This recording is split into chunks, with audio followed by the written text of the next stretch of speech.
이제 우리 한국 분들은 영국 프리미어리그 축구 경기를 아주 좋아하죠.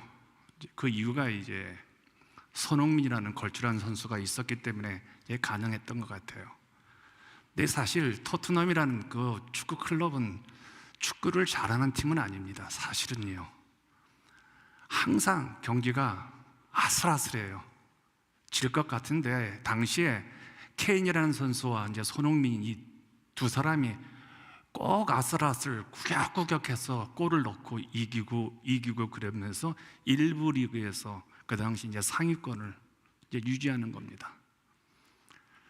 대표적으로 이제 스페인에는 우리가 잘 아는 이제 메시라는 선수가 있습니다. 이 선수는 정말 신이라고 하죠. 축구의 신. 이 팀은, 이 바르셀로나 팀은요, 그냥 하면 당연히 이긴 것으로 생각할 정도로 팀이 아주 월등했고, 또 메시라는 선수가 워낙 축구를 잘했습니다. 그런데 이 토트넘을 보면서 꾸역꾸역 올라가요.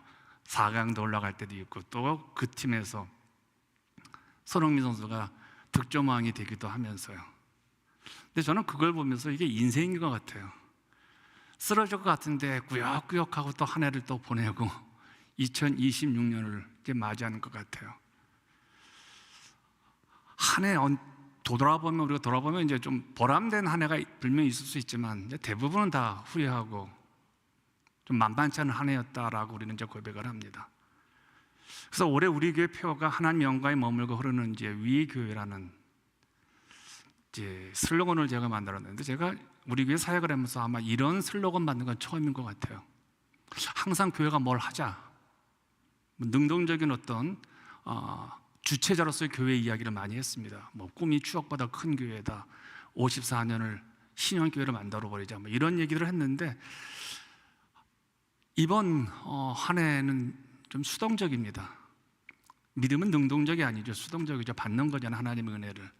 너무 우리를 강조하다 보니까 좀 허탈해지기도 했기 때문에 좀 수동적 자세에서 올해는 좀 받는 믿음을 좀 강조하면서 하나님의 영광을 좀 여러분 모두가 좀 누렸으면 하는 마음에 있어서 이 표현을 정했습니다.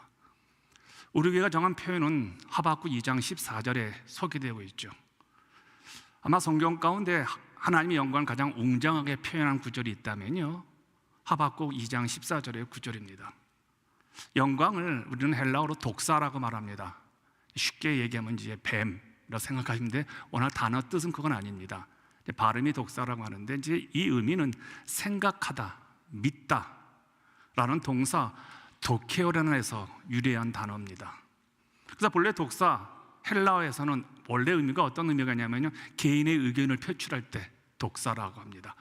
그 다음에 어떠한 사람에 대한 평판을 말할 때 독사라고 말하기도 합니다. 그리고 타인이 나를 어떻게 생각하는지, 내 명성이 타인에게 어떻게 비춰지고 있는지, 이럴 때 독사라는 표현을 사용했습니다. 근데 최초의 성경 번역인 70년 번역 성경에서 이 독사 영광을 히브리어 카보드라고 합니다. 히브리어에서는 영광을 카보드, 헬라어에서는 신약 성경의 헬라어는 독사고요, 히브리어 말로는 카보드인데, 이 카보드를, 이 영광을 번역을 아주 다르게 번역을 합니다. 원래 카보드는 무겁다는 의미입니다. 무게가 나간다. 그러니까 존재의 무게감, 실제 이 광채를 이제 뜻하게 됩니다. 이 한국 교회가 거룩함을 어미함으로, 엄숙함으로 바꿔버렸죠.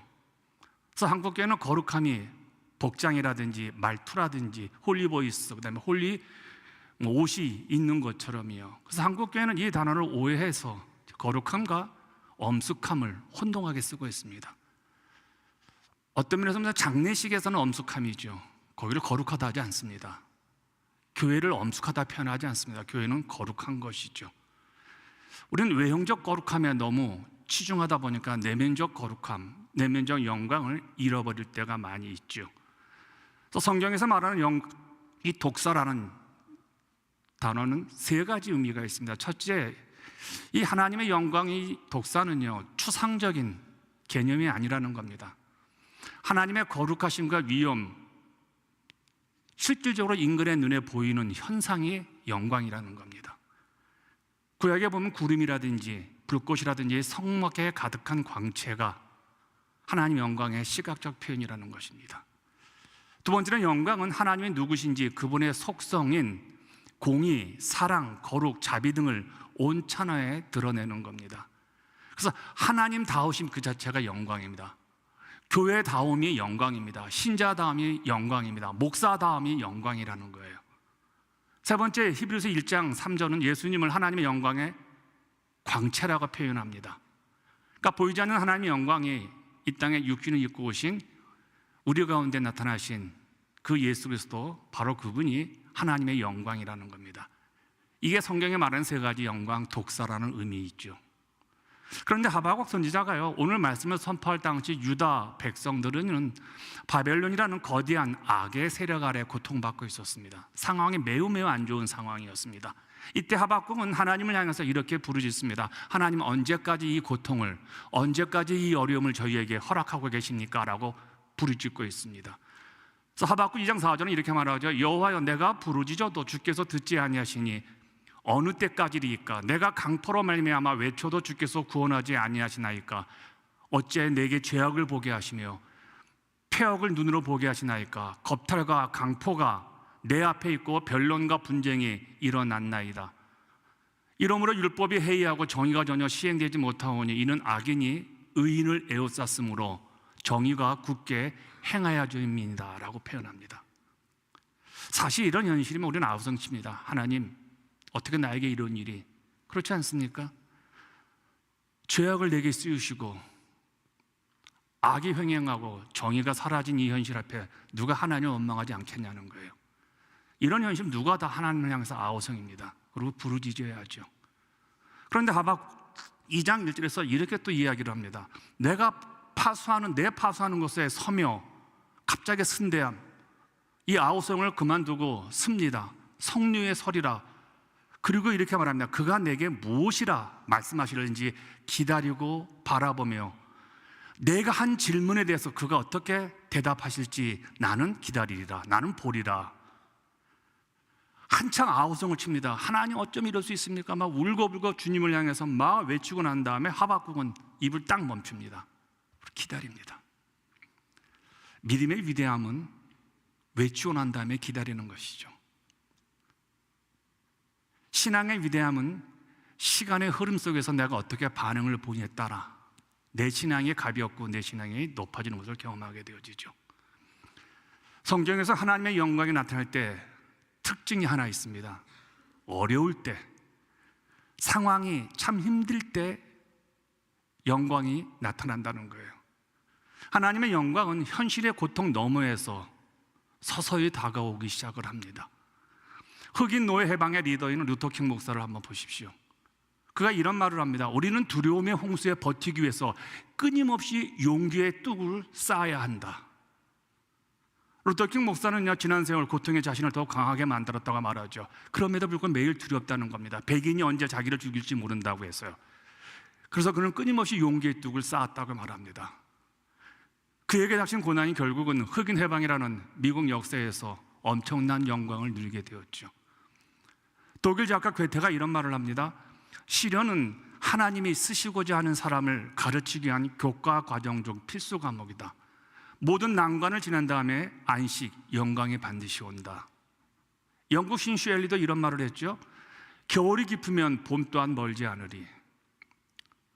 그렇습니다. 겨울 바닥에 돌이 없다면 시냇물은 노래를 부르지 못하죠. 가장 위대한 영광을 우리가 말한다면요, 한 번도 실패하지 않은 것이 영광이 아니라 실패할 때마다 다시 일어서는 모습이 영광이라고 성경은 말하고 있는 것 같습니다.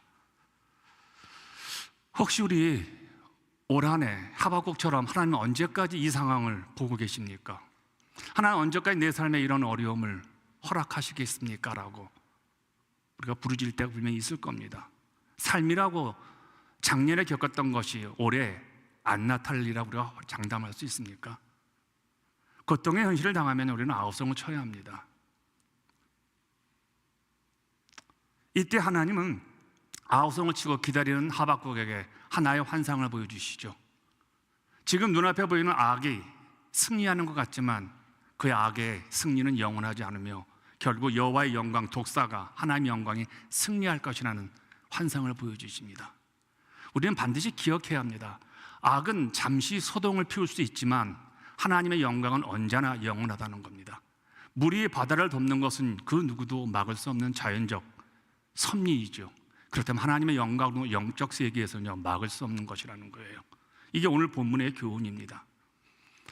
우리가 인생을 살아가면서 가장 이해하기 힘든 것이 몇 가지가 있겠지만 저는 개인적으로 상식이 통하지 않는 그런 현실이 올 때 참 답답합니다. 반드시 상식이 통해야 되는데, 상식적으로 정의가 이겨야 되는데 불의가 이기고 소문이 이기고 나쁜 사람이 이기는 이 현실을 볼 때마다 저는 답답할 때가 많습니다. 그런데 그렇지 않은 시대가 있었느냐는 거예요. 제가 살아오면서요, 정의가 이긴 적은 그렇게 많지 않았던 것 같아요. 교회에서도요, 옳은 사람이 승리하는 것이 그렇게 많지 본 것 같지가 않아요. 이 시대는 또 그런 시대로 또 걸어갈 겁니다. 어쩌면 이 시대는 하박국 선지자 시절처럼 불의가 더 극성을 부릴 것 같습니다. 그리고 하나님의 정의는 좀처럼 찾아보기 어려운 시절이 또 될 것 같기도 합니다. 어쩌면 하박국 선지자 시절보다 더 암울한 시절이 오늘 되지 않을까 걱정이 됩니다. 그런데 이게 세상이라는 겁니다. 이런 세상에서 우리는 어떻게 살아야 할까요? 라는 질문은 매우 중요한 질문이죠. 너의 방식도 아닙니다. 나의 방식도 아니에요. 제3의 방식이 절대적으로 필요합니다. 나의 방식으로 살면요, 누군가가 손해를 봅니다. 너의 방식으로 주장하게 되면 내가 손해를 봅니다. 내가 이득을 보느냐, 당신이 이득을 보느냐, 이게 세상의 방식입니다. 내 방식이고 너의 방식이죠. 이게 불의를 만들어냅니다. 이게 오해를 만들어냅니다. 이게 영적인 세계를 아주 가난하게 만들어버리죠. 그렇다면 어떤 방식으로 살아야 합니까? 제3의 방식, 이걸 우리는 뭐라고 말하냐면 예수님의 방식이라고 말합니다. 믿음의 방식으로 살아야 합니다. 너의 방식도 아니고 나의 방식도 아닙니다. 여러분, 신앙생활 너의 방식도 아니고 양목사의 방식도 아닙니다. 예수님의 방식, 예수라면 이때, 예수라면 이런 상황에서, 예수라면 이런 환경에서 나에게 무엇을 요구하시고 요청하실 거예요. 믿음은 제 삶의 방식으로, 우리가 원하는 방식이 아닌 예수님이 원하는 방식으로 살아가는 삶의 태도와 언어와 총체적인 삶의 열매를 말하겠죠. 오래전에 제 방송 설교를 꽤 오래 했었습니다. 이제 팬데믹 오면서 이제 방송 설교를 하지 않았는데요. 그 오래전에 제 방송들을 듣고 어떤 분이 이제 토요일 날 오전에 방송을 하니까요, 전화가 왔었습니다. 그분이 이제 상담을 요청을 했습니다. 이 부부간의 상담이었습니다. 들어봤더니 서로의 주장에 평생을 가는 것 같아요. 이민 온 지 얼마 안 된, 그때 기억을 한 40대 정도 된 것 같아요. 한국에서는 안 그랬는데 미국에 와서 변했다는 거예요. 와이프가 돈 좀 번다고, 자기보다 잘 번대요. 여자분들이 이제 투잡 뜨리잡 뛰니까요. 그래서 제가 물어봤습니다. 예수님을 믿으세요? 그러고요. 근데 이 부부가 예수님을 안 믿는다는 거예요. 그래서 어떻게 목사한테 상담을 합니까? 그러니까 설교를 듣는데 그때 그 설교가 조금 가슴을 좀 춘 것 같아요. 그래서 한번 목사님에게 우리 부부의 문제를 좀 의논을 하려고 합니다라고 이제 얘기를 하는 거예요. 근데 예수를 안 믿는다는 거예요. 또 제가 이렇게 말을 했어요. 지금 두 분은 자신의 가치관, 네 방식과 또 남편의 방식이 부딪히기 때문에 제3의 방식이 필요합니다. 그게 저는 예수님의 방식이라고 저는 생각합니다. 그런데 예수님을 믿지 않으면 이 제3의 방식은 통용되지 않습니다. 계속 아내의 방식, 남편의 방식이 갈등하고 대치하고 계속 그럴 겁니다. 저는 이 제3의 방식으로 문제를 해결할 수밖에 없다고 생각합니다. 예수님의 방식이죠. 그런데 두 분이 예수님을 안 믿는다고 하니 제가 상담할 이유도 없는 것 같고, 상담을 해도 두 분은 제 말을 안 받아들일 것 같습니다. 그렇지 않습니까? 저와 여러분이 갈등할 때 누가 이 문제를 해결할 수 있을까요? 예수의 방식 말고는. 우리는 예수를 믿으니까 예수님이 용서하라고 했습니다. 예수님이 화합하라 했습니다. 그럼 우리 그 말씀 믿어야 되는, 우리 안에 막 갈등과 답답함과 분노가 치솟아도 예수의 방식이 있으니까. 그러니까 예수의 방식은요, 아무리 어렵고 답답하더라도 그게 진리이기 때문에 그분이 원하는 방식으로 살아드리는 게 우리 신자의 삶의 모습이라는 거예요.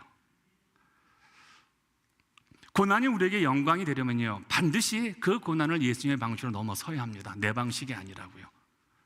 그래서 히브리 12장 2절에서 이런 말씀이 있죠. 믿음의 주에 또 온전케 하시는 예수를 바라보자. 그는 그 앞에 있는 기쁨을 위하여 십자가를 참으사 부끄러움을 개의치 아니하시더니 하나님 보좌 우편에 앉으셨느니라. 여러분, 십자가 앞에서 고난당하는 주님이 어떻게 그 고난을 이기셨냐는 거예요. 하나님 영광을 바라보고, 예수님조차도 자기의 방식, 자기의 감정, 자기의 의지라면 이 십자가에서 도망가야 합니다. 그래서 할 수만 있다면 이 잔을 내게서 피하게 해달라고 했는데 뭐라고 말하면 결정적으로 하나님의 방식을 따르겠다고 합니다. 바울 선생이 로마서 8장 18절에 이렇게 말씀하셨죠. 생각컨대 현재의 고난은 장차 우리에게 나타날 영광과 좋기, 이거는요 감히 비교조차 안 된다는 거예요. 지금 우리가 당하는 고난이 아무리 힘들고 어려워도 장차 그 고난을 이겨낸 내 모습, 그 영광과 비교하면 이거는 세 발의 피도 안 된다는 거예요. 그가 사방의 우겨싸움을 당합니다. 참 억울한 일을 많이 당하죠. 뭐 목사는 어차피 억울한 일을 당하다로 콜링 받은 거예요. 그러니까 얼마나 힘들겠어요. 자기가 개척한 교회 성도들이 못 들어오게 막아버리고, 그 얼마나 억울하고 서글픈 인생이었습니까? 개척한 교회 가고 싶잖아요. 근데 후임 목사가 있으니까 못 가는 거, 이거 얼마나 억울해요. 내가 세운 교회인데. 그리고 또 마지막에는 어떻습니까? 감옥에 가서 죽어갑니다. 근데 그가 그렇게 말을 해요. 영광을 말합니다. 독사를 말하는 거예요. 한 사람에게 임한, 한 여인에게 임한 그 영광의 독사가 그 여인의 인생과 인류 문명을 바꿔버렸습니다. 마리아죠. 임신한 마리아에게 천사가 말하죠. 너에게 하나님의 영광이 임하니라. 영광이 임하자 마리아의 인생이 바뀌어버린 거예요. 하박국에 임한 영광은 온 우주를 회복시키는 거대한 물결이 된 것을 보게 되어지죠. 하박국은 하나님의 영광이 임하는 모습을 이렇게 표현합니다. 물이 바다를 덮은 같이, 물이 바다를 덮은 같이, 이런 노래 있죠. 그러니까 하나님의 영광은 물이 바다를 덮은 같은 말은 무슨 뜻입니까? 완벽하다는 거예요. 빈틈이 없다는 거예요. 여러분, 물이 빈틈이 있습니까? 그러니까 빈틈없는 꽉 찬 충만함이 하나님의 영광이라는 거예요. 여러분, 바다에 물이 없으면 그것은 더 이상 바다가 아니죠. 마찬가지로 하나님의 영광은 세상의 어느 한 구석도 빠짐없이 완벽하게 압도적으로 임한다는 거예요. 비면 그것은 하나님의 영광이 아니라는 거예요. 제가 올해 좀 회개하고 반성하면서 이 표현을 만든 이유가 그거예요. 너무 허상을 쫓았다. 하나님의 영광에 빠곡하게 우리 교회 예배당 곳곳에 사람들을 채우는데 급급하기보다는 하나님의 영광에 채워줬으면, 빈틈없이, 이 강단만이 아니라 여러분이 앉아있는 자리마다 매주일 하나님의 영광에 충만한다면요, 충만이라는 것은요, 어떤 영화에서 보니까요, 이렇게 술잔을, 죄송합니다, 술잔을 위에서 계속 이렇게 하나, 4개, 6개, 8개, 10개 부니까 충만해지니까 밑으로 막 흐르더라고요. 아, 저게 충만이구나. 우리 교회가 충만히 채워지면요, 결국은 흘러갑니다. 어디로요? 세상으로요. 버지니아 지역으로요. 설교를 준비하면서 아주 오랜 시간 묵상한 내용이 여기에 제가 묵상을 했습니다. 그것은 하나님의 영광이 우리뿐만 아니라 세상이 인정하는 것이라는 겁니다. 이게 도대체 무슨 의미일까? 인정하다란 말이요, 히브리어로 야다라고 합니다. 이건 부부관계를 말합니다. 부부관계에서 부부가 얼마나 서로를 압니까? 서로를 영혼뿐만 아니라 육체뿐만 아니라 삶의 행태까지 다 알잖아요. 그게 야다라는 뜻이에요. 이 말은 단순히 머리로 아는 것이 아니라 몸이 경험하여 깊이 아는 것을 인정한다는 의미입니다. 내가 하나님을 인정한다는 것은 이제 입술이 아니라, 내 머리가 아니라 입술, 내 머리, 내 눈, 귀, 내 온 몸이 그분을 인정하는 것이라는 거예요. 이런 말 있죠. 몸이 기억하면 그게 내 것이다. 인간은 활자로 된 정보로서 몸을 움직이는 게 아니더라고요. 지식으로 사람이 움직이는 게 아니더라고요. 내가 기억된 내 몸의 기억의 총량이 나를 움직이게 하더라고요. 그걸 직관이라고 그러고 그걸 촉이라고 말합니다. 저 사람 촉이 좋아. 그 얘기는 뭐예요? 평소에 기능적으로 몸이 익었기 때문에 딱 보면서 온몸의 직관으로 그걸 느끼게 만드는 거죠. 그래서 몸이 기억하지 않는 것은 내 것이 아니라는 겁니다.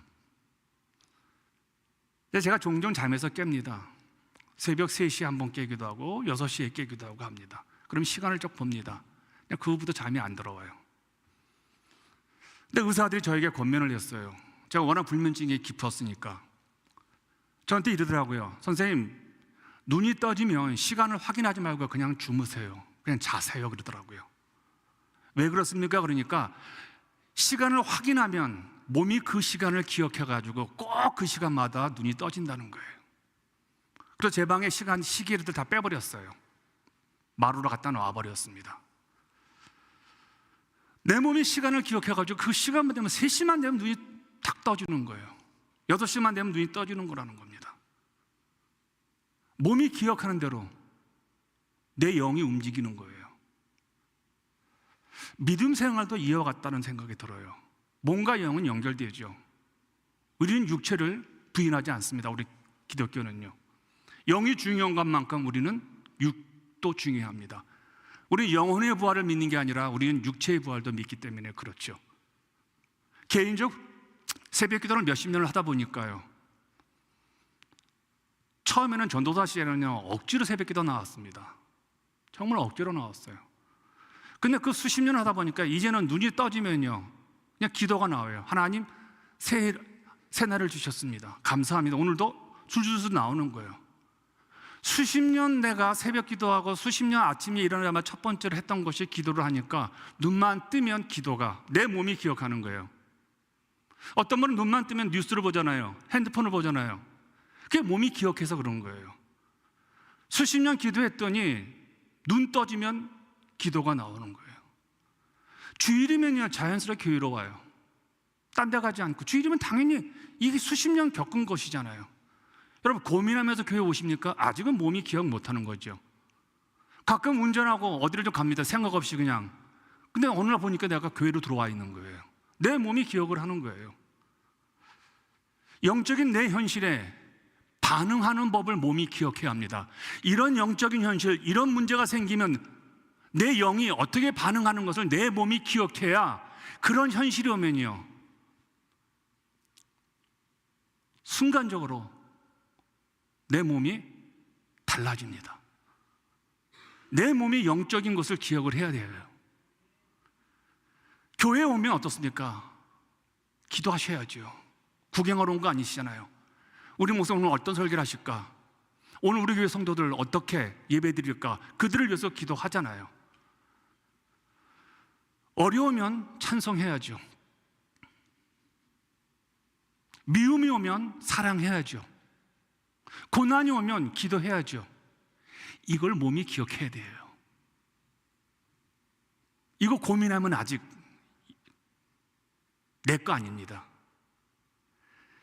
영적인 것이 내 몸이 익숙해서 기억이 되면요 그때부터 말하는 것이 영적인 언어가 나오게 되어지고요 행동하게 되어지면 영적 성숙함이 내 몸에서 열매로서 나타나기 시작합니다. 이걸 영광을 체험하는 것이라고 그래요. 몸의 반응이 하나님께 영광을 돌린다는 표현을 오늘 쓴 거예요. 야다가 누구나 입술로 하나님 영광을 올려드릴 수 있어요. 찬양할 때 다 누구나 이럴 수 있어요. 그러나 내 몸이 요구할 때 기도하느냐, 사랑하느냐, 봉사하느냐, 합리적인 내 죄의 연약함을 이겨내느냐, 이거는 내 몸이 기억해야 됩니다. 여기서 기억해야 할 것이 하나가 있습니다. 우리가 하나님께 영광을 돌린다는 것은요 하나님께 없는 영광을 우리가 보태드린다는 의미가 아니에요. 우리 오해하기 없기를 바랍니다. 하나님의 영광을 받은 반사체로서의 믿음을 그렇게 믿음적 삶을 우리는 뭐라고 말하면 하나님께 영광을 돌린다는 거예요. 여러분, 밤하늘에 떠있는 달을 한번 보세요. 물리학자들이 말을 합니다. 달은 스스로 빛을 낼 수 있는 에너지가 없대요. 달은 그냥 돌덩어리래요. 차갑대요. 깜깜하대요, 달은요. 그런데 달이 밤에 밤길을 비춰주는 것은요, 태양의 빛을 온몸에 받아서 그대로 반사하기 때문에 밤에 달빛에 의해서 우리는 책도 읽고 우리는 운전도 하고 우리는 걸어갈 수 있다는 거예요. 여러분, 신앙도 이와 같아요. 많은 그리스도인들이 스스로 발광체 빛이 되기 위해 고군분투하며 살아가죠. 제가 그런 목사 중에 하나입니다. 내가 빛을 내려고, 내가 교회를 회복시키려고, 내가 뭔가 해보려고 정말 애를 많이 씁니다. 내가 발광체인 착각을 하고 있습니다. 근데 성경은 이렇게 말하죠. 우리가 발광체, 빛을 내는 발광체가 아니라고요. 주님의 빛을 받는 반사체라고 말을 하잖아요. 그럼 반사체의 핵심 뭐예요? 일편단심 우리의 시선이 손가락에 가 있지 않냐고 가리키는 저 끝쪽에 하나님께 가 있는 거잖아요. 바라봄에 내 위치가 어디를 향했느냐가 반사체의 가장 중요한 기능이잖아요.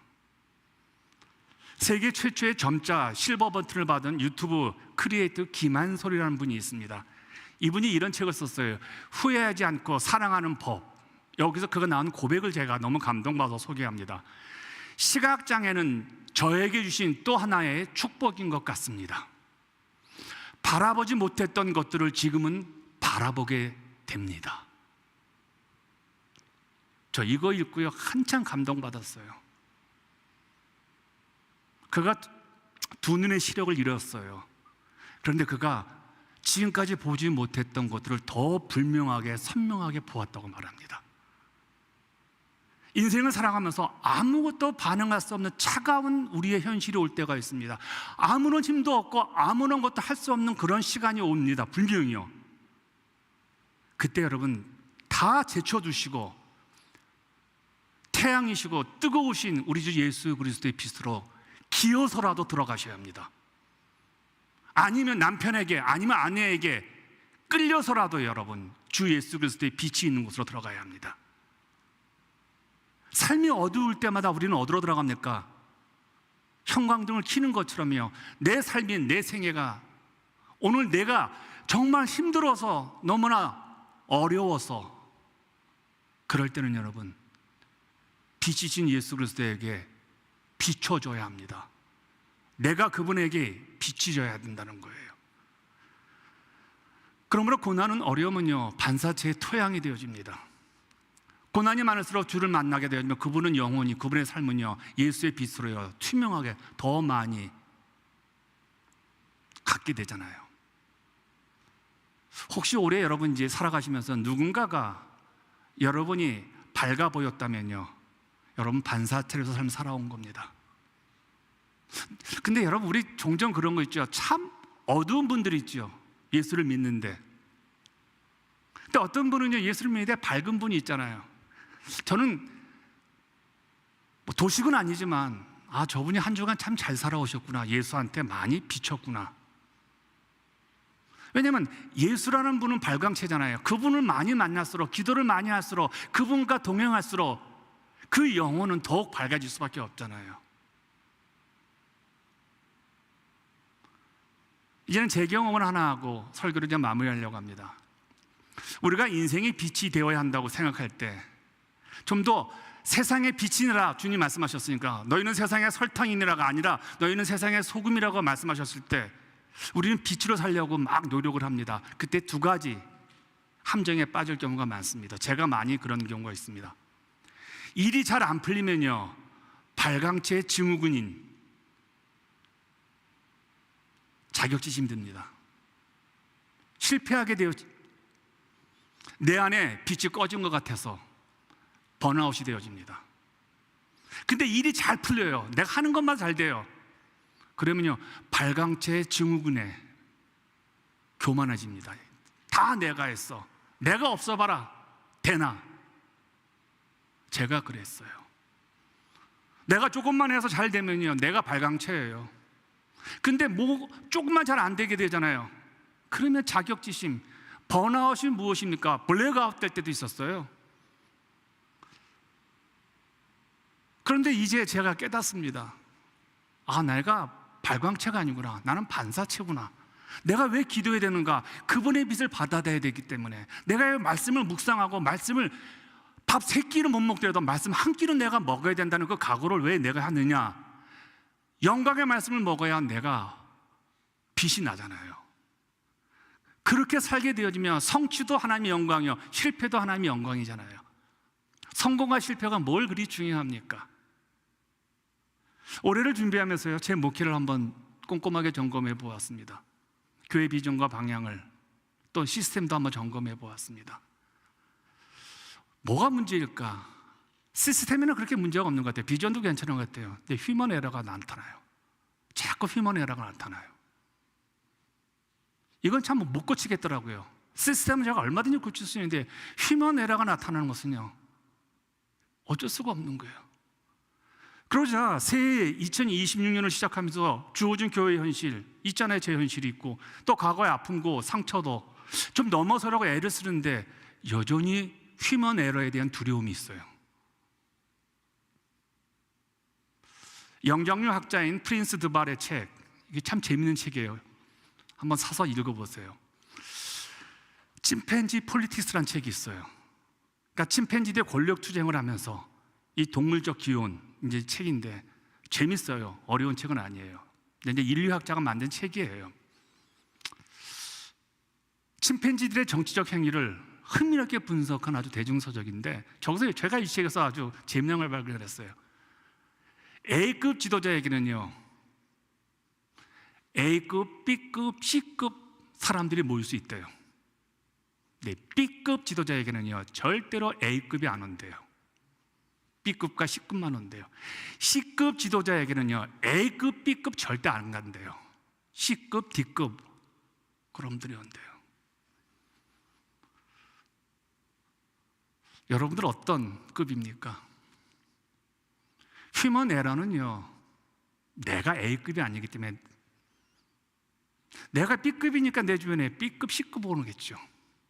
근데 한편 이런 생각을 해봤어요. 우리 예수님이 나의 지도자고 나의 가장 숭고한 가치관이거든요.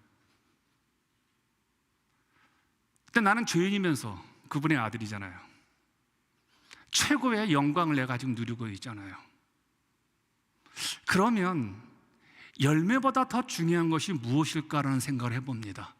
아, A급인 예수께 붙어 있어야 되겠구나, 올해는. 제가 지난 송구영신 때인가요? 소개한 적이 있습니다. 이제 가끔 이제 교회 정리를 합니다. 이제 저만 교회를 정리하는 방식이 있습니다. 그래서 이제 뒤편에 이제 창고를 좀 이렇게 정리도 하면서 또 전기실, 또 물이 샜나 이제 보면서 이제 뒤를 이렇게 나무들, 썩은 나무가 있나 이렇게 돌아가는데 제가 깜짝 놀랐어요. 그 겨울에 12월 달이에요. 감 2개가 딱 열려 있는 거예요. 겨울에요. 그 전주에 눈이 왔어요. 이 감나무가요, 15년 전에 우리 교회가 심은 거예요. 근데 열매가 안 나니까 나는 죽은 줄 알아가지고 관심도 없었어요. 근데 15년이 지난 2025년도예요. 2개의 감나무를 본 거예요. 제가 깨달은 게 있어요. 생명만 있으면 열매는 맺는구나. 살아만 있으면 되겠구나. 아무리 힘들고 어렵고 고통스러워도 예수라는 그 생명의 줄, 그 생명의 주님께만 붙어만 있으면 우리는, 지금은 초라하고 지금은 별 일 없는 내 인생이지만 그분의 때, 그분이 원하는 방법으로 열매를 허락하시겠구나. 생명이 있어야 빛을 발하잖아요. 근데 저는 몰랐어요. 저 감나무가 죽은 줄 알았어요. 왜냐면 껍데기가 다 늙어가지고요, 다 벗겨지는 거예요. 그리고 옆집에 큰 나무, 그 나무가 우리 교회 감나무를 덮어버려가지고 여름에는요, 얘가 도망가는 거예요. 얘 이렇게. 그래서 감나무가 이래야 되는데 이렇게 돼 있어요. 그러니까 제가 볼 땐 죽은 거죠. 감나무처럼 생기지도 않았어요. 껍질도 벗겨져가지고 늙은 거예요. 그런데 여러분, 열매를 맺었어요. 15년 만에요. 생명 때문에 그래요. 올해 다는 어떤 것보다 하나님의 생명, 하나님의 은혜, 하나님의 영광에 대한 갈급함이 제 안에 있습니다. 이 시간 겸손하게 우리의 삶이라는 거울을 주님께로 한번 향하시길 바랍니다. 마태복음 5장 16절에 주님이 이렇게 우리에게 권면하십니다. 이같이 너희 빛이 사람 앞에 빛이 가여 그들로 너희 착한 행실을 보고 하늘에 계신 너희 아버지께 영광을 돌리게 하라. 거울이 빛을 비추듯이 하나님의 성품을 우리 삶을 통해 세상에 드러내라고 합니다. 영광을 흘려보내라고 말을 해요. 여러분, 반사체가 되기 위해서 하나님의 영광을 받아서 하나님의 영광을 흘려보내기 위해서는 여러분, 우리의 노력이 중요한 것은 아닌 것 같아요. 이건 위치를 선정 잘해야 되는 것 같아요. 거울이 빛을 반사하려면요, 거울의 위치가 어디 있습니까? 빛의 근원을 향해서 있어야 거울이 반사하잖아요. 히브리서 12장 2절은 그래서 이렇게 말해요. 믿음의 주여 또 온전케 하신 그 유일하신 이인 예수를 바라보자. 바라보자라고 말을 해요. 가끔 거울을 보는데 제 얼굴이 이상해요. 뭐가 여기 나지 않았는데 난 것처럼 보여요. 간만이가 거울에 먼지가 끼운 거예요. 또 각도가 틀어져 있으니까 제 얼굴이 막 이렇게 괴물같처럼 보이는 경우가 있어요. 그래요. 거울 하나도요, 먼지라든지 각도가 틀어져 있으면요, 사물에게 적당한 형상으로 비춰지지 않습니다.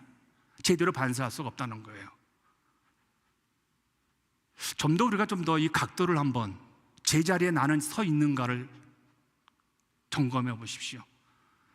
내가 올해 뭘 노력할까? 그래, 노력하십시오. 기도 많이 하십시오. 열매 많이 맺으려고 노력하십시오. 그러나 중요한 건 뭐냐면, 나는 제자리에 서 있는가? 나는 예수라는 분의 각도에 맞추어서 예수라는 빛이 내 영혼에, 내 삶에 흠뻑 젖을 수 있는 그 각도, 그 위치에 나는 서 있는가예요. 이러기 위해서는요, 특별한 믿음 필요 없습니다. 일상적 믿음이 필요해요. 우리는 영적 믿음을 원하는데 아닙니다. 우리에게 필요한 믿음은요, 영적인 것이 아니라 매일의 일상에서 예수의 빛이 따뜻하게, 그 예수의 빛 앞에서 감사 기도하면서, 예수의 빛 앞에서 성경 한 절 읽으면서, 예수의 빛 앞에서 나와 마음 맞는 성도들과 함께 차 한 잔 마시면서 신앙생활하는 거. 잘못했으면 잘못했습니다. 사랑하는 마음이 생기면 사랑합니다. 차 마시고 싶으면 전에 사 마십시다라는 그 일상적 믿음을 가식 없이 그대로 보여주는 그 믿음이 우리에게 필요한 것이죠. 목사는 자리 지키면 돼요. 부사역자는 부사역 자리 지키면 돼요. 반주자는 반주 자리 지키면 돼요. 집사는 집사, 권사는 권사 자리 지키면 돼요. 그 자리 하나하나가 모아서 하나님의 뜻이 이루어지는 것이잖아요. 왜 남의 자리 엿보고, 남의 교회 엿보고, 내 자리, 각자의 위치에서 주님을 바라볼 때 그 얼마나 아름다운 모습일까요? 영광 독사는 이렇게 단순한 빛이 아니라 하나님의 거룩한 실제와 성품이 나를 통해서 드러나는 거예요. 내가 얼마나 소중한 존재입니까? 나를 함부로 여기지 마시길 바랍니다. 물이 바다를 덮듯 하나님의 영광은 우리 안에 촘촘히 채워져야 합니다. 내가 촘촘히 채워진 이 강단에서 하나님 말씀과 찬양이 흘러가게 되어지고, 여러분 자리가 촘촘히 채워져서 더 이상 하나님 영광이 이 안에 가둘 수 없어서 삐지고 나가서 이 버지니아 지역에 상처 있고 예수를 찾는 자들, 서럽게 울고 있는 자들에게, 그래서 그런 마음 상하고 몸이 병들어서 죽음의 고통 가운데 있는 자들이 이 교회에 들어왔을 때 주를 만나고 그 영광을 함께 누릴 수 있는 그런 여러분과 제가 되시기를 축원하겠습니다. 우리 함께 같이 기도하십시다. 오늘 말씀을 기억하면서